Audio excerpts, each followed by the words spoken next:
पंचतंत्र की कहानियों में एक कहानी थी चालाक भेड़िए की। वो कहानी थी, लेकिन आजकल यूपी के बहराइच में भेड़िया असल में चालाक साबित हो रहा है। कई जतन करने के बाद भी वो आखिरी आदमखोर वन विभाग की पकड़ से बाहर है। देखिए ये खास रिपोर्ट। किस भेड़िया तंग जिला बहराइच मां फैला है आतंक जिला बहराइच मां। भेड़िए का खौफ और सरकार से दरकार एक गाने के रूप में सामने आई है। परेशान लोगों का ये गाना जमकर वायरल हो रहा। कंझा हुत बहुत डर लागे, घर भर रात रात भर जागे, भैया रात भर जागे, भौजी रात भर जागे।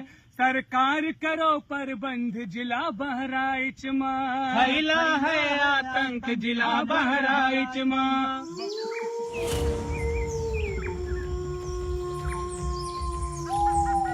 भेड़िया आजाद घूम रहा, वो भेड़िया जो आदमखोर है। इसके 5 साथी पकड़ में आ चुके हैं।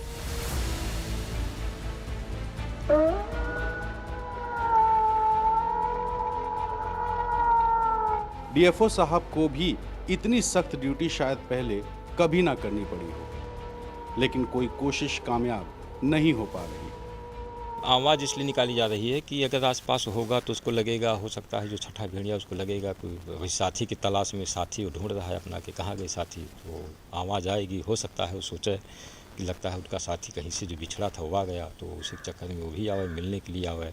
तो जहाँ पर आवाज़ निकाली जा रही है वहाँ हमारा पहले से सिस्टम पकड़ने वाला हम वहाँ लगा के रखते हैं। 2 महीने हो गए, लेकिन एक भेड़िया है जो किसी के भी हाथ नहीं आ रहा। यूपी के बहराइच में वन विभाग कभी ड्रोन लेकर निगरानी कर रहा है, कभी गांव-गांव जाल बिछा रहा है, तो कभी एक स्पीकर लगा करके एक खास किस्म की आवाज़ निकालकर भेड़िए को अपनी तरफ बुलाने की कोशिश कर रहा है। लेकिन ऐसा लगता है जैसे भेड़िया वन विभाग की हर एक चाल को समझ रहा है, और इसीलिए सबकी कोशिशें एक तरफ और भेड़िए की चालाकी दूसरी तरफ।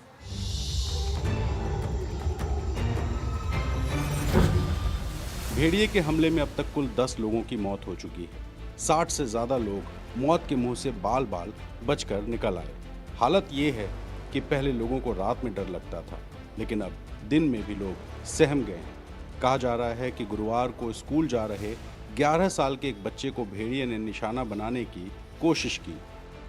धान का खेत है, उसमें पेड़ लगे हैं, 40 बीघे बाग है। वो पहुंचा और मेरे लड़के पे झपट पड़ा, फिर यहाँ काट दिया है, यहाँ काट दिया है, यहाँ काट दिया है। फिर वो बच्चा बहुत तेज से चिंघरा, और ये गेट के बाहर थे। तब ये लाठी लेकर जब गए तब देखा तो वो भेड़िया उसको नोच रहा था।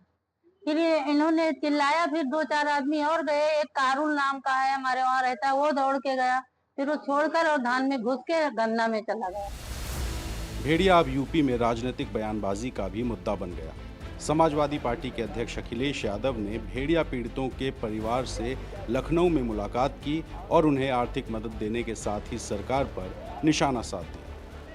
मैं तो एक बच्चे से सुन रहा था अभी, मैंने कहा तो उसके चोट जो झपट्टा मारा जो, तो बोले पिता ने बताया कि पिता ने बचाया उस बच्चे को। सोचिए आप, तो कितनी दहशत में परिवार रह रहे होंगे। और फिर तब कि उन पे घर भी ऐसे नहीं है जहां पर सुरक्षित सो सकें, और बाढ़ के समय पे सोचो कैसा जीवन यापन होगा। न खाने को, न कुछ इंतजाम दवाई का, न पीने को पानी है, और गरीबी आप दिखाई दे रही, कैसी गरीब हालत में रह रहे हैं। तो पीछे उसकी फैमिली बैठी हुई है, वो सामने बैठी हुई है, उनको तो रजिस्टर ही नहीं किया। और बहुत सारी नहीं, ठीक बात है भाई, इतना तो लिबरल होना चाहिए सरकार को। अब आप कह रहे हो कि उसकी क्योंकि बॉडी नहीं मिली इसलिए मदद नहीं होगी। अच्छा, वो गरीब परिवार के सदस्य वो दुख में हैं, उनके सामने परेशानी है, वो खुद चाहते हैं कि उनका बच्चा मिल जाता, क्या वो नहीं ढूंढ रहे होंगे? फिलहाल हर बीतता हुआ दिन वन विभाग के लिए एक चुनौती बनता जा रहा है। शूट एट साइट का ऑर्डर होने के बावजूद भेड़िया फिलहाल वन विभाग की पकड़ से बाहर है, और गांव वालों को ये रात भर सोने नहीं दे रहा है। बहराइच से अपने सहयोगी सलीम सिद्दीकी और कैमरा पर्सन राजेश गुप्ता के साथ रणवीर, NDTV इंडिया।